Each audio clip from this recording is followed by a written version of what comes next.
Hi friends, thanks for choosing our video. For more videos, subscribe our channel and hit that bell icon for notification.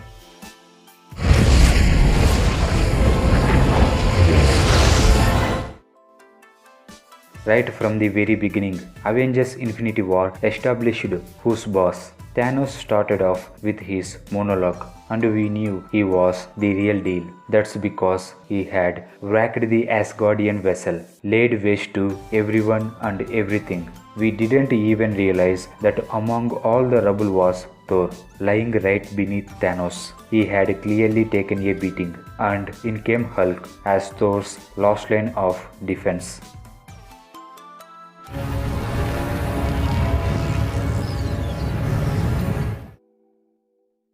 If you like our video, please hit that like button and share it.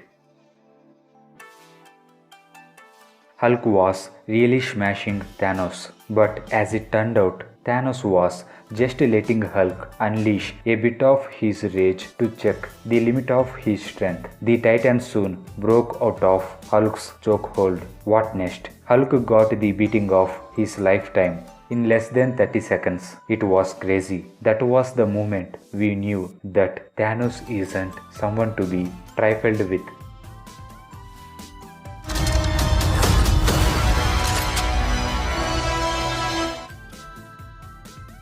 Remember that Thor and Heimdall had a psychic connection in Ragnarok. If you watch Infinity War in slow motion, you would realize that right after Hulk was incapacitated and Thor was all tied up, Heimdall looked at Thor. Those two seemed to have been communicating. King Thor gave Heimdall the order to summon the Bifrost with dark magic and send Hulk back to Earth. Thanos obviously killed him for that, but Heimdall had already accepted his fate.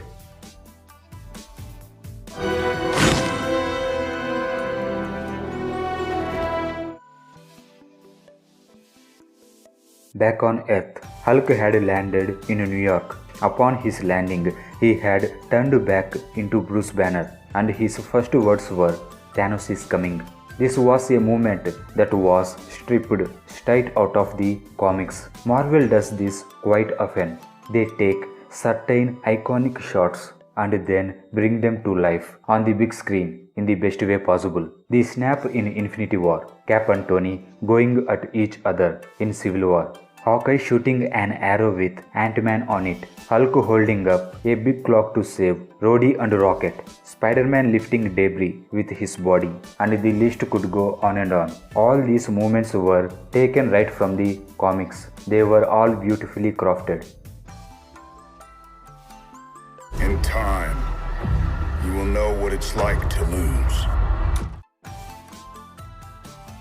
But landing of Banner in the Sanctum had a bit of a difference because Hulk never landed in the Sanctum in the Infinity Gauntlet storyline. Instead of him, it was the Silver Surfer who crashed in as the messenger in Infinity Gauntlet #1 by Jim Starlin and George. And just like the movie, Doctor Strange and Wong were there to tend to him. Upon his landing, Norrin Radd also uttered the same 3 words as Bruce. Thanos is coming. And he further went on to say, great danger coming this way, must be stopped. His arrival could herald the end of the universe.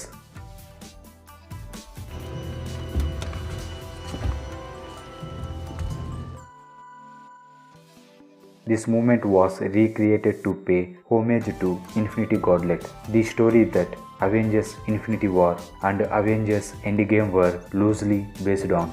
Obviously, the creatives could not have used Silver Surfer because neither did they have the right to use him back in Infinity War, nor was he introduced.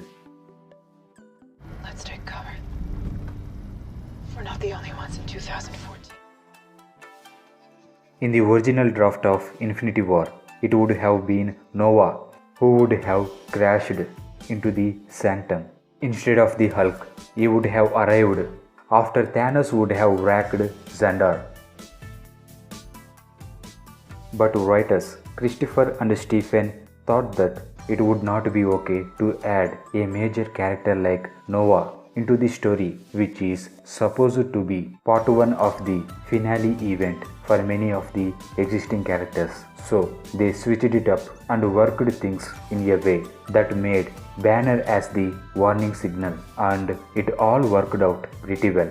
Let's see what other comic book movements the future of MCU holds for us.